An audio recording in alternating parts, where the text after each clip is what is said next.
let's go. So welcome to this, Thursday morning call. Thursday morning because, hey, Elspeth, so good to see you. Thursday morning, because if we're going to do it in English, if we have an English session, we have some time zones to cover. And this is also a good time zone for Australia, even though Australians are today a little bit busy. So they cannot be on the call. That's why we are also recording.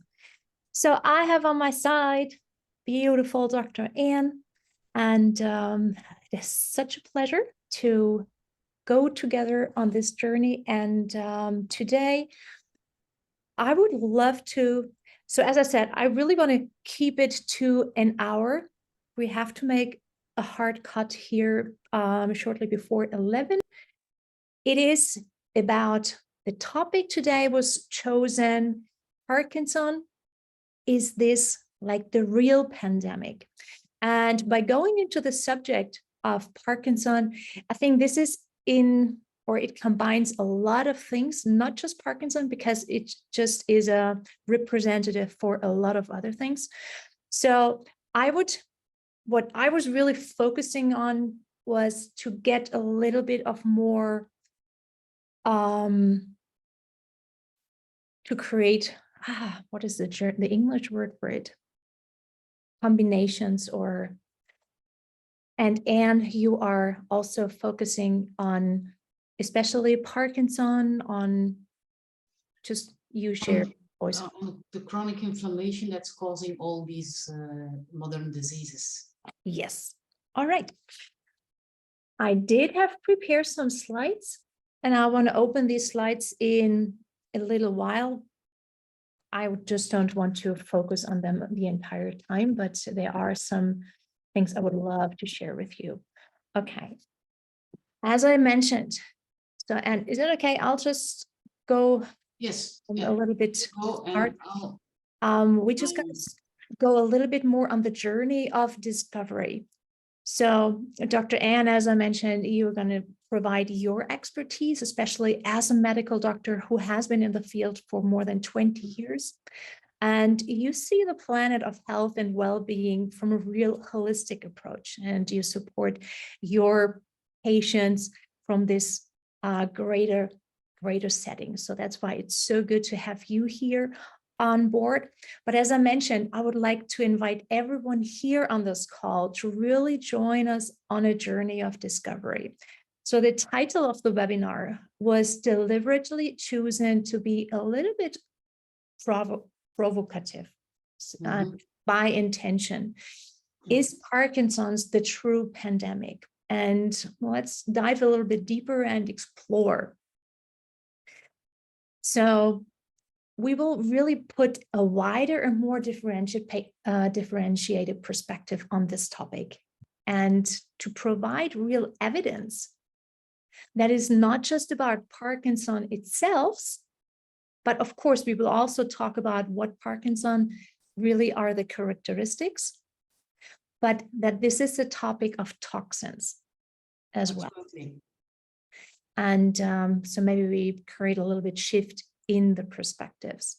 So I think when we just, maybe Anne, you can just wrap it in a few sentences. The Parkinson, since we have this webinar as a title, Parkinson, the disease itself is very complex. Yes. We all know it is one of the fastest growing neurological diseases. It has a lot to do with movements, but yes, it is also more into brain function and just the ability. Maybe you can share a few sentences about it. Well, Parkinson is a disease, a neurological disease that starts with symptoms that people don't really immediately link to the disease, and that can be very mild. It can start with smelling less, obstipation can be one of the first symptoms also. And of course, we have obstipation in very many different subjects. But then movement during the night while they're sleeping, dreaming begins. But then later on, yeah, you can start seeing it. People start moving more rigid. They can have this tremor in their hands. We call it, yeah, money counting. It's like they're counting money all the time. And it used to be more in older people before, but now we see more and more that also the younger generation gets involved with Parkinson. And one of the most famous examples is Michael J. Fox, the actor of Back to the Future, who really at a very young age started having serious symptoms of Parkinson. And so we see also in science, they see there's a lot of links with chronic intoxication, and it has actually been called a professional disease, or a disease caused by the profession for winemakers in France, because they're spraying and they're using toxins on their fields. And we see that there's a lot of these people that develop Parkinson's disease. Okay. Yeah, I wanted actually to share my screen, but it's not working that I can get it. And yes, because that's what I wanted to share with you, statistics on it, because you were mentioning something very important. It used to be a disease that is occurring mostly in elderly people, especially elderly men. But just when we see diseases rising and increasing in its numbers, especially Parkinson, we see if we just clear it by the age, it is still growing really fast. So there are other reasons why this disease is growing so fast. And so the initial thought was, well, it's the elderly or the aging population. Before, in the beginning, we thought it was more like a degenerative disease. So because we age and because the system isn't functioning very well anymore.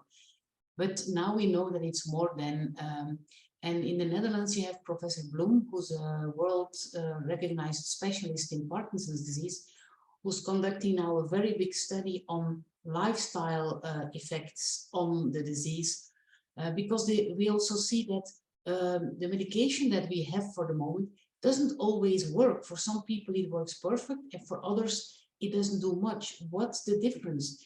And one of the things that he found out in his study is, for example, the importance also of the gut.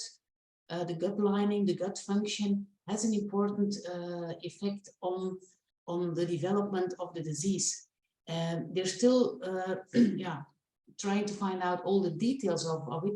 But for example, one of the things that they discovered is that people who had an appendectomy because of an infection at the appendix, people who got an appendectomy have a lower chance to develop Parkinson's than people that still have their appendix when they're 50, 60 years old. So, okay, does it mean that we have to do an appendectomy for everybody? Of course not, but it's something we have to look into, what's going on. And what they are figuring out is that there's actually a connection going from the appendix to the brain through the vagal nerve, that's actually a transportation line where certain pathogens can cross the blood-brain barrier and cause the development or the origin of Parkinson. So, yeah, before nobody would ever have made a link between the gut and that disease, but now they start unraveling the mechanism and see that there's a root cause in the gut to develop or not Parkinson. So wonderful. And I would love just to add on to this and just create this connection a little bit deeper, what you just mentioned, so that we can also move on. So yes, as Marie said, I will link this up. I just want to get more into an eagle perspective, if we can say, just to bring proof because that's what we were just saying. Now, is it a real pandemic? So that's what we were just saying. Now, is it a real pandemic? So just to put this into to answer this question, actually, because it is, what is a pandemic? And we have heard a lot of things over the last 3 years and how it changed. And also, but yes, actually, it is a real pandemic. And I'm sure you can prove, Anne, it is a worldwide situation. It's a rapid growth, and there is an enormous impact for the individual, but also, of course, for the society, for the economy. This is also very, very important to bring this into account. It affects, in the meanwhile, it affects men and women, and it's also it grows independently from age. So actually, yes, you can say it's a real pandemic. And just to bring the proof, and that's something I would like to show. I can somehow, it's not working that I can share this on my whole screen, but there is an increase, or there has been an increase of 63%, and this is already so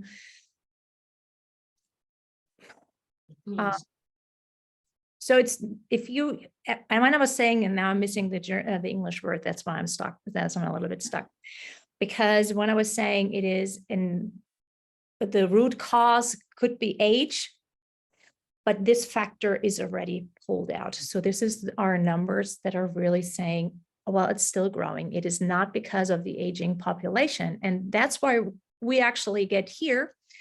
What you were mentioning, there is more. So there must be certain happenings in our society.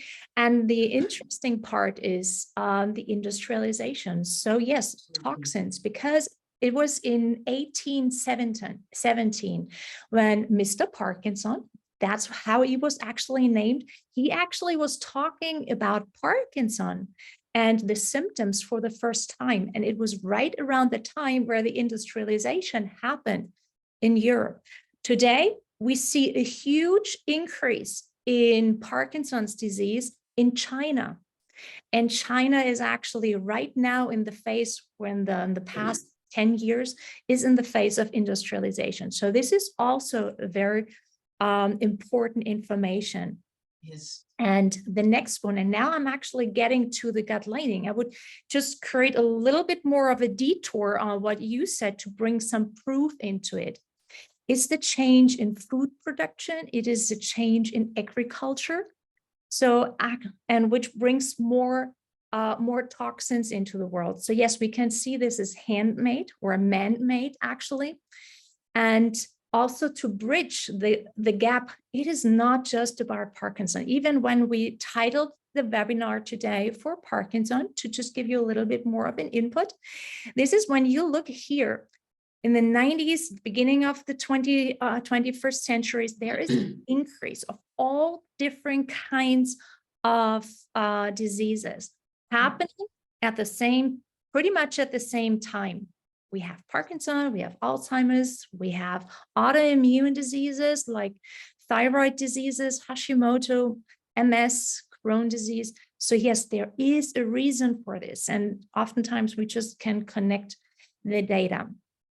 And isn't it interesting if you look that almost every disease starts in the 50s at a very low point. So there was a time that people were generally more healthy than we are now. And the interesting thing, I would love to share this with you because I was diving a little bit deeper into it.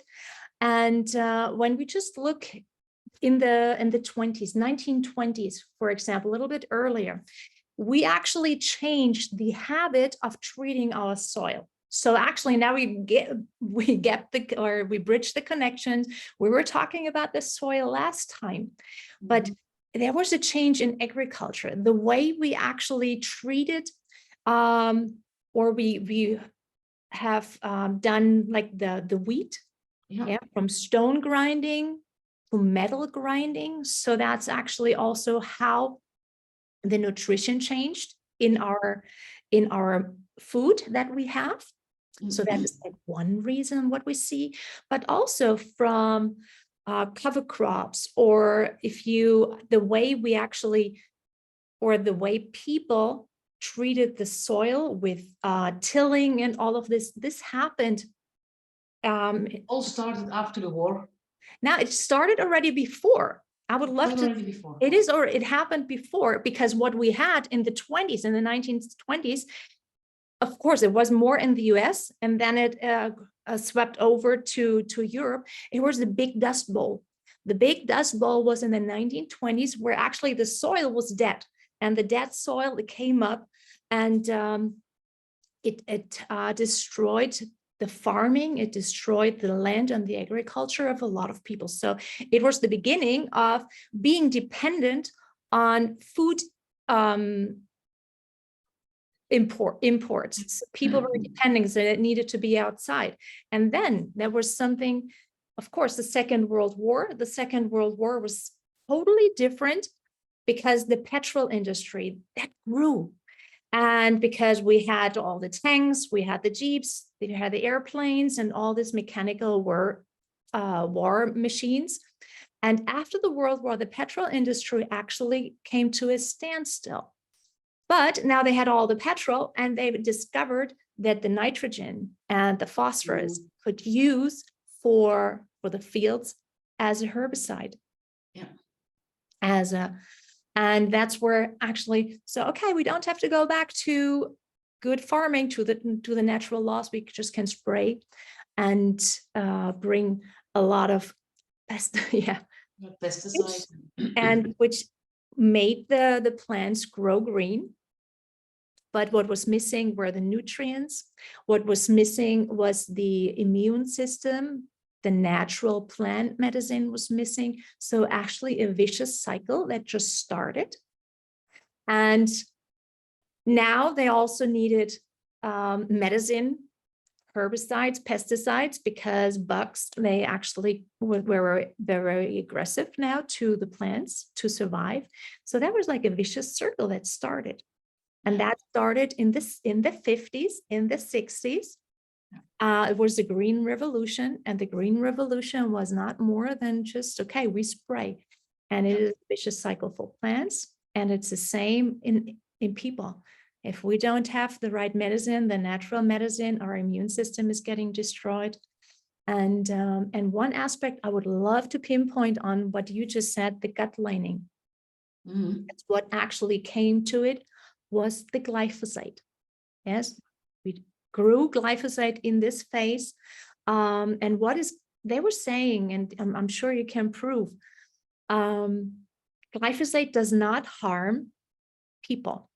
It is not harmful, but glyphosate is a side effect, but no one was thinking back then as a side effect, because what it is blocking the pathway, an enzyme pathway of bacteria and fungi. Absolutely.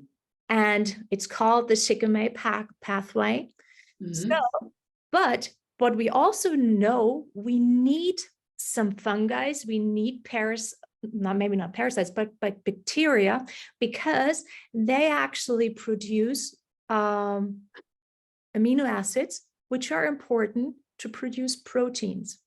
Absolutely. And when we don't have these, and especially the essential amino acids, so those amino acids we need to get from the outside through our food into our, if we don't have them, we cannot build the proteins that we need actually to regenerate, that we need to build ourselves. Yeah. So if we destroy the bacteria, the good bacteria, the fungi that are producing those essential amino acids, we are missing out on the building blocks. And I just heard, before I stopped talking, I just heard a great analogy, because I think this makes it so visual. If we just look as amino acids, we have amino acids that are building the proteins, and the same way as we have the alphabet, and with this alphabet we produce a lot of words. But if we don't have certain letters, like the vowels, we cannot produce certain words. And it's the same, if we don't have certain amino acids, we cannot produce the proteins that we need. And what this is also doing, it is destroying the gut lining, which is a very thin layer. So, and that's why it needs to be treated very respectfully. And the gut layer is important, that is causing, if it's breaking, that the leaky gut that we have. So it protects the body from invading molecules that are not supposed to be there. absolutely. So with a broken gut lining, you get all kind of immune issues in the body. So that's indeed very important. And I like your analogy with the letters of the alphabet. It's like playing Scrabble. I mean, you can have these very valuable letters, but if you don't have a vowel that goes with it, then you can't make a word, and it's very frustrating. And that's what is happening in our body also, the frustration of not being able to function the way we should function. And people are not immediately that sick, but it gives uncomfortness, bloating, foggy brain. We always say a leaky gut is always joined by a leaky brain, because they are interlinked. And here is also the increase of glyphosate. There is a graph that I've found and is very interesting. The increase of glyphosate and usage of glyphosate, and the increase in Parkinson, death by Parkinson. And it's the same for dementia. Yeah.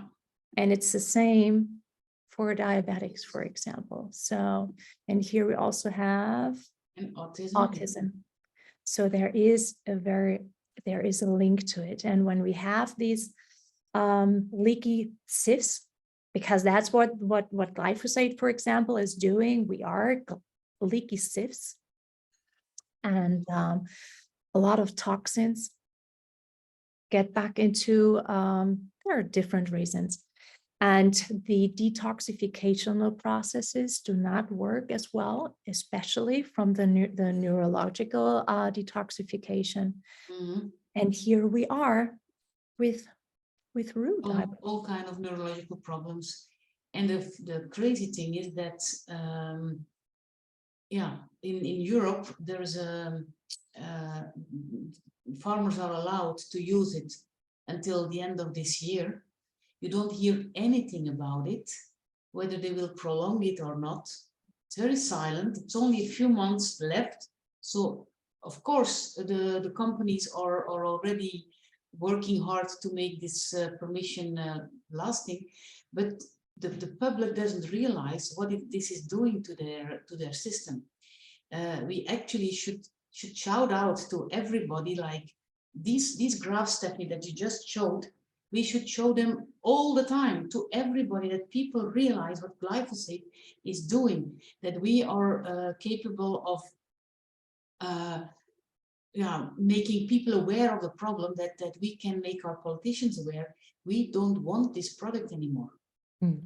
So what solutions do we actually have? So how can actually root, especially root, support in this way? What do you experience in your practice by using the root products? Well, while using the root products like the Clean Slate, well, actually the Trinity is perfect for addressing the whole gut issue, but Clean Slate specifically is very strong in his detoxification capacity to take out the glyphosate out of the body, to detox the brain, and to clear up the brain fog for patients. So we have with Clean Slate a product that is very strong in taking the heavy metals on one side, but also taking a very harmful product like glyphosate on the other side, which there are not many products on the market that are capable of detoxing glyphosate.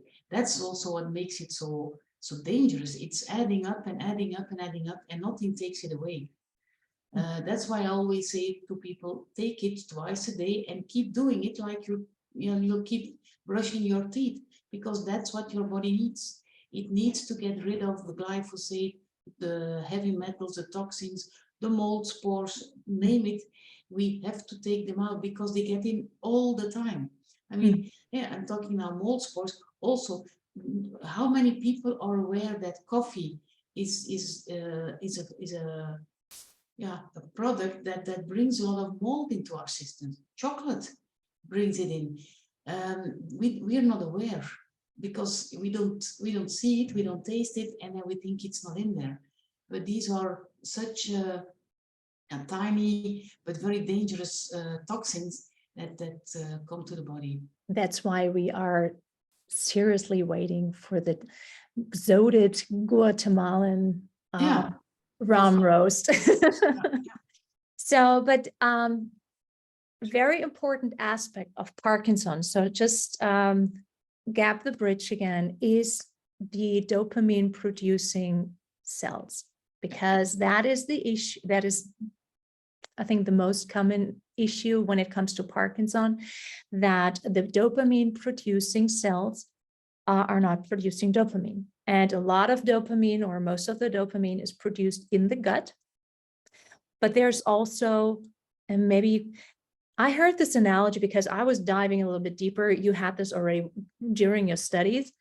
But of course, dopamine is also being produced in the brain, yes, in the gray part, like the gray cells or the gray tissue. The gray tissue of the brain is like if you have a mushroom, for example. It's so nice explained. If you have a mushroom, you have like the stem of the mushroom, then you have the umbrella, the head of the mushroom, and then there is this little tissue, and that is like the gray tissue, and that's where the dopamine is also being produced.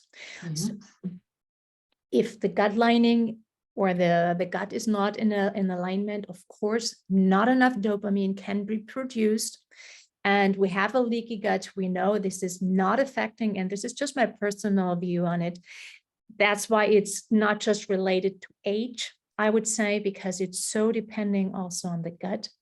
And this is an issue kids already start having. And of course, the leaky, maybe blood-brain barrier, which is also destroying the dopamine producing cells and not being able to, on the detoxifying pathways, to get the toxins out of the brain again.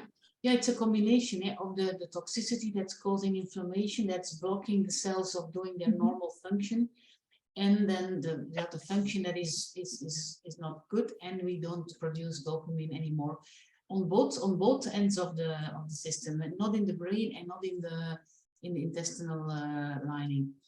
Wonderful. And yeah, I would actually open, if that's okay with everyone. I think there was a brief but very detailed overview.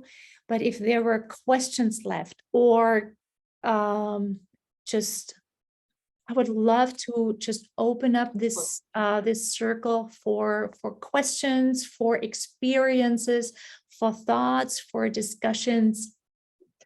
Please feel free to share. Unmute yourself. I have a question, Stephanie, but it's not, well, we come later, but can you show me again the slide of the dementia? Because it was very quickly moved to the other, and you know, that's... And I know that this is your experience. I want to see it again, if possible. I can share this, call it this diabetes. Dementia, okay. Let me see here. Okay. I can see this to you. It starts later. Pardon me? It starts later. It's in the 80s more. The glyphosate? These are deaths from senile dementia. It's not that they don't have dementia yet. I just wanted to see, I have another graph of glyphosate and dementia and all the other things together. So I just want to compare whether, but it's also an epidemic, that's for sure. I know, and this is your field of expertise, I know. Thanks for showing it again. Thanks. Well, but I think the we Senior call it Roland. now Parkinson, the pandemic, dementia, the pandemic. Actually, what we see is a pandemic of disease Neurological diseases. caused by our lifestyle. Because like diabetes also in a pandemic amount. So it's sorry, all these diseases are caused by our environment.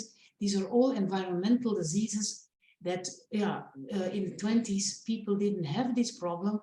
Why not? Because all these toxins were not around. If you look at the amount of toxins that have been developed in the past 50 years, that's not a few hundreds, that's tens of thousands. Mhm. We talk about more than 150,000 different chemicals that are used in Europe. So that all adds up, and we don't smell them, we don't see them, we don't taste them often, or we taste them and we think it gives our food a better taste, but they're toxic. And I've seen your Roland. I would love to give you the phone as well. But it's also when we buy organic food, glyphosate is water soluble.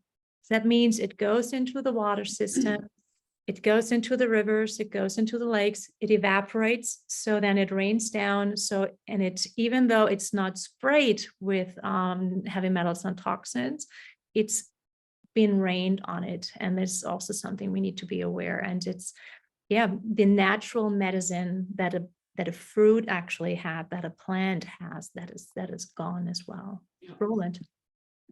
Yeah.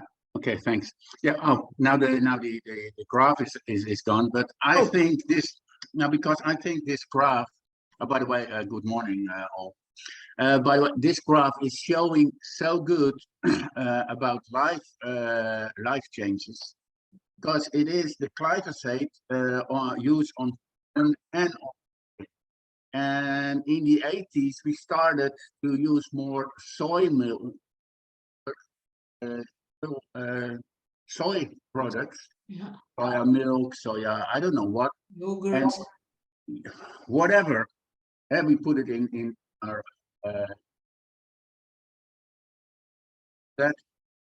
So we started to change rapidly in a different way of life changes. And we became more vegetarian. I don't know why, but okay. So we used more soy products. I don't know why. Well, okay. So, and on soy there is glyphosate sprayed on it. It's not sprayed on cows. Well, let the cows eat the soy. Yeah, but because we thought, okay, wait a minute, this is a good food in cows. So it shows so good the amount of glyphosate in relation. And yeah, I think, but so the lifestyle, that's what I wanted. Thank you, Roland.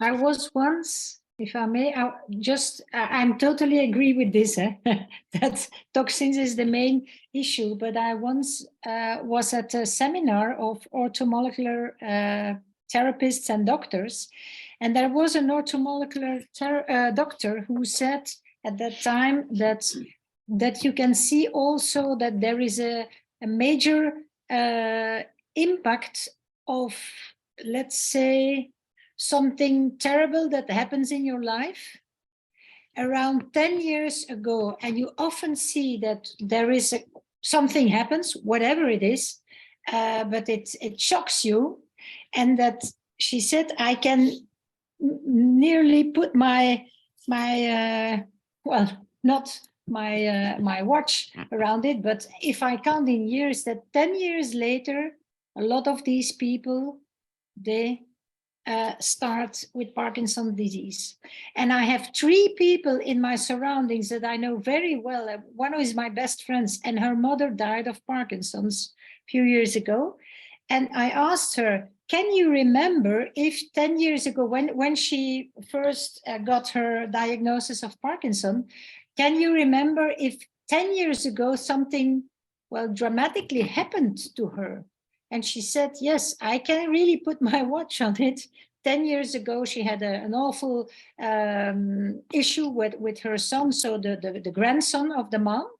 And then the other person also, same thing. And then there was another, same thing. So I said, there must also be, we always also have a psychological factor that intervenes, but I'm totally convinced that the toxicity is major, harmful #1 thing in Parkinson. But this is also something interesting, I think, to especially, and I don't know, have you ever heard of it?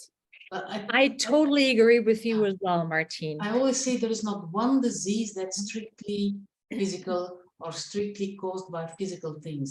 It's always a combination of different energies. Toxins are bad energies, traumas are bad energies. So it's harming energies for the system, absolutely. Yeah.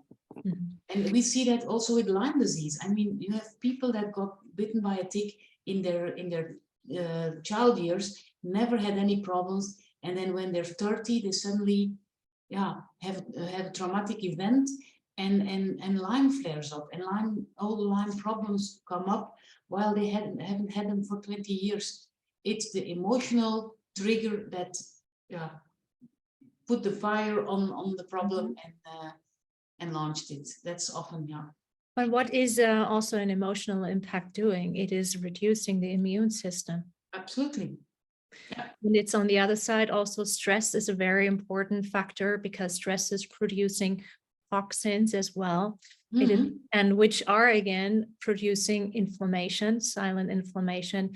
So there is not one thing, there is just a lot of things. But we know we have good things in our hands so that we can go to the root cause. And welcome, Sabina. Elizabeth has a question. And Michaela. I've got a question. Thank you.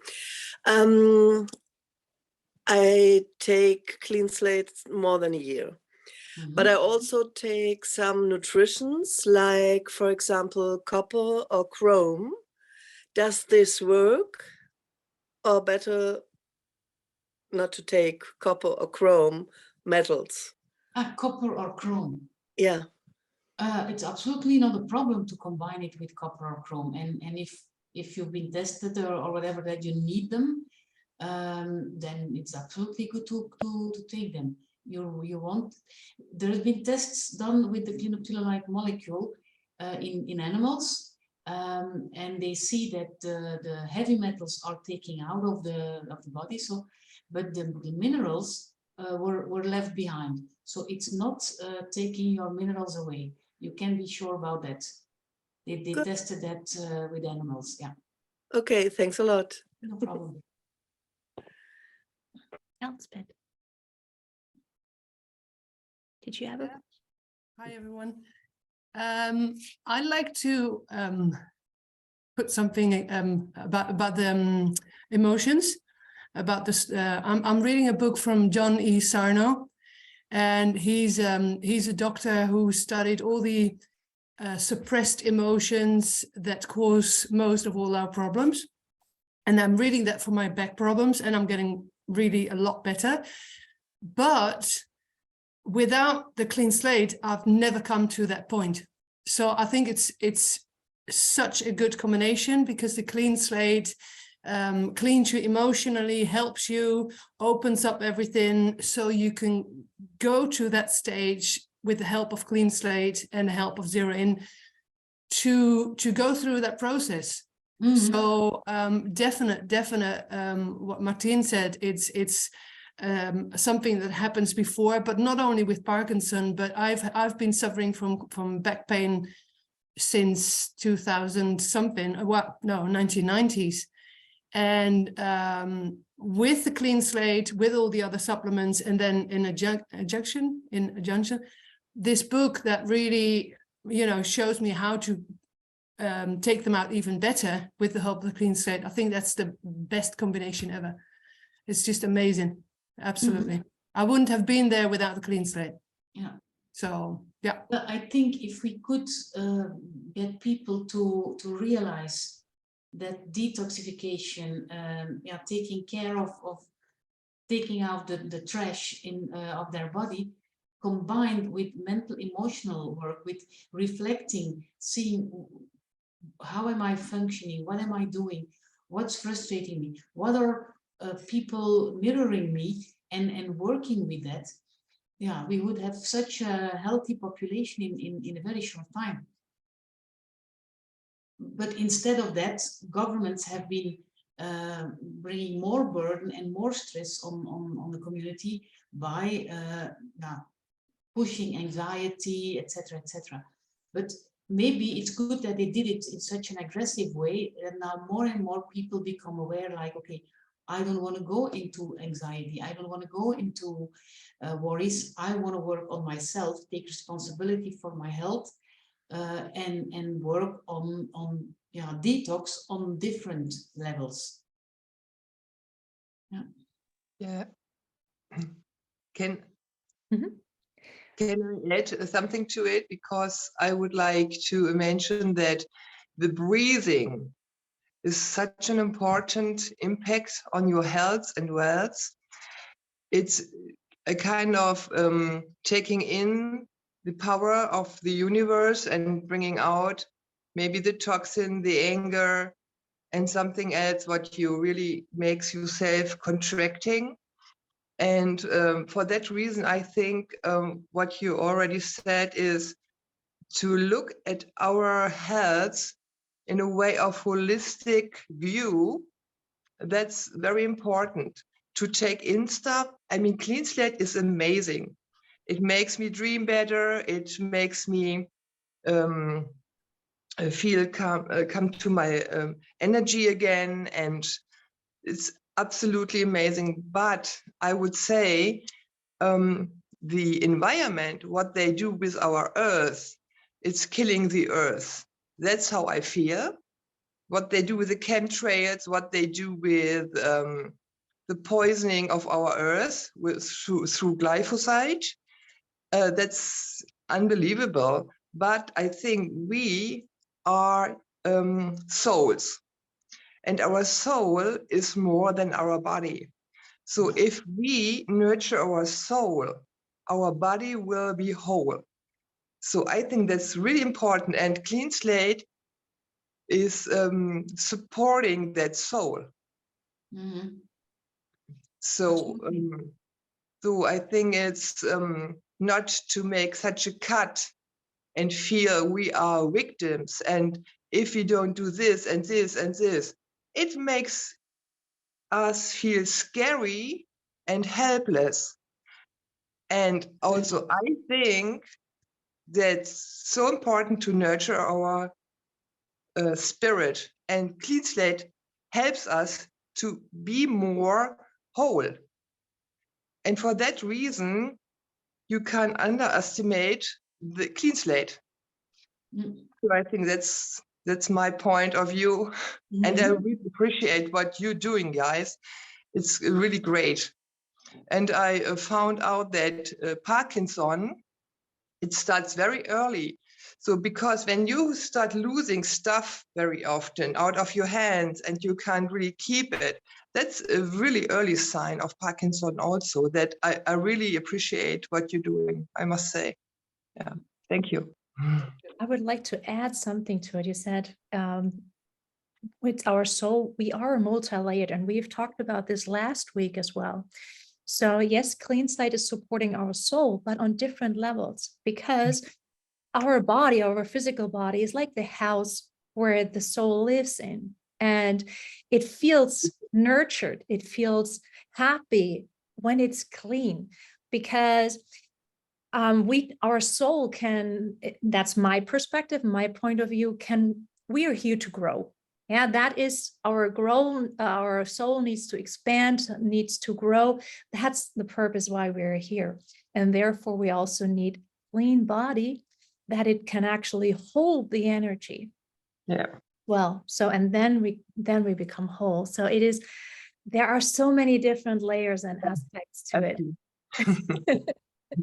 Thank you. Thank you so much, Sabine. Mhm. Martine. I would like to ask Elizabeth to put in the chat the name of the book that you just mentioned. Would be very interesting. And then another thing that I would add on the clean slate and the traumas and the negative emotions, what I heard once in a call from with Dr. Dory, I think that the more heavy metals we have in our body, the less traumas and negative emotions can be removed from the body, because they link together. And once the heavy metals are leaving the body, it's easier that also traumas will leave the body. It's not from one day to another, but I have, and I know that Geert is on the call. I know that Geert, and I have another of my clients who said to me, Geert said, one day I feel really, when I started with, but maybe Geert can tell it better himself. But my other client, he said, in the first days, I really had nightmares. One day after the other. Well, I said, this is also cleaning up of the negative things, of the traumas that you had in your past.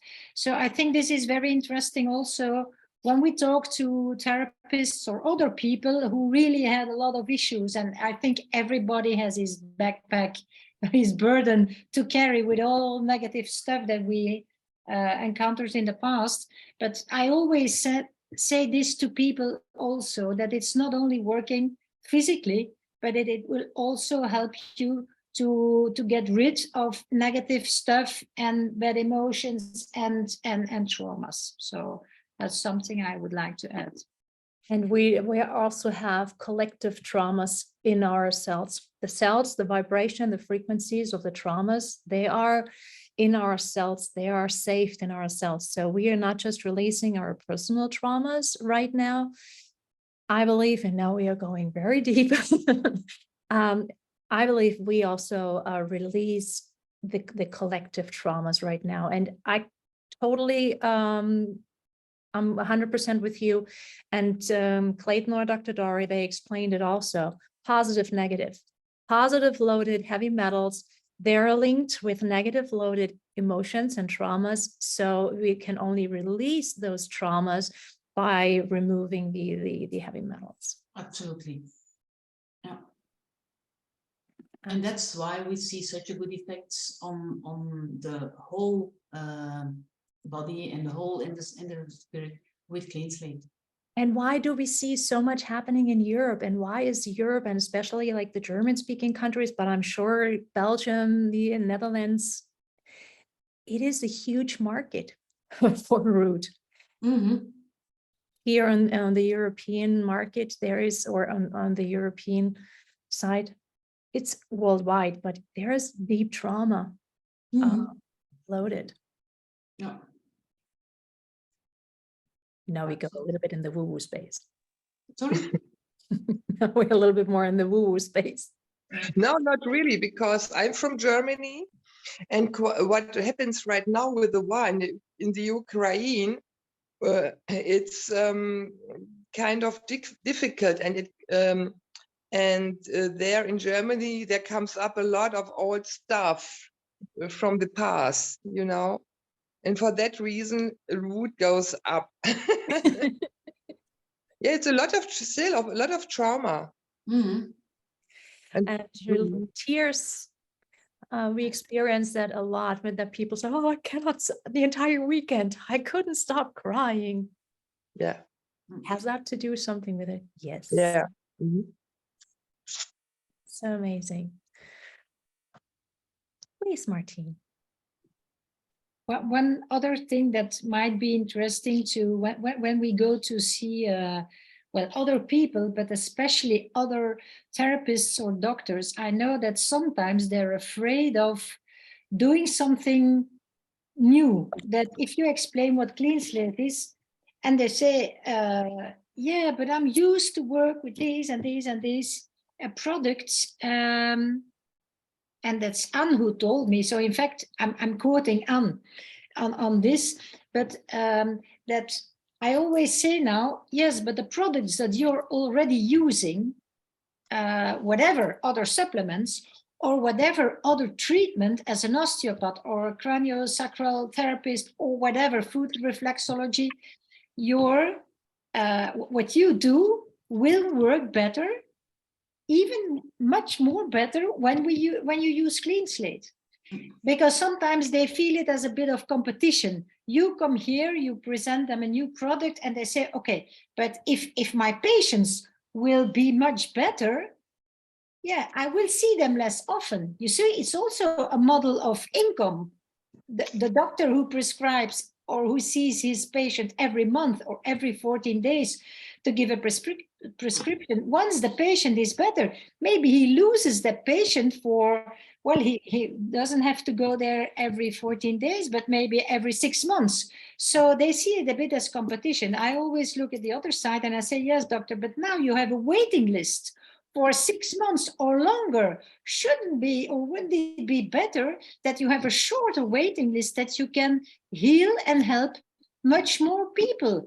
And it will spread, the word will spread, and it will say, well, I went to Dr. let's say Anne, and what she does is wow. So she will have a lot of she will have a lot of more patients. And the same with therapists. And that's where they are a bit afraid. Yes, but if you say that it's working better, then I will, or I say to them, wouldn't it be nice to have 1 or 2 me time days, that you can close your practice those days, that you have a better quality of life, that you can spend with your spouse or with the children or with a dog or whatever. Because on the other side, you also have an income. So these are just thoughts that I would like to share with everyone, because sometimes we feel there is a bit of, yes, but I'm already using this, and I don't want to change these products. See? So they will work better, all your products that you use now. Thank you so much. Absolutely. So I think we have drawn a really good big picture. We just had a few stops here and there, but everything is connected. So I think that's so important. Thank you, Anne, for being here, providing your knowledge, just creating the space. And thank you, everyone that was here and also supporting the space. Have a wonderful day and hope to see you again soon. Yes. See you. Bye. Bye. Bye bye. Take care.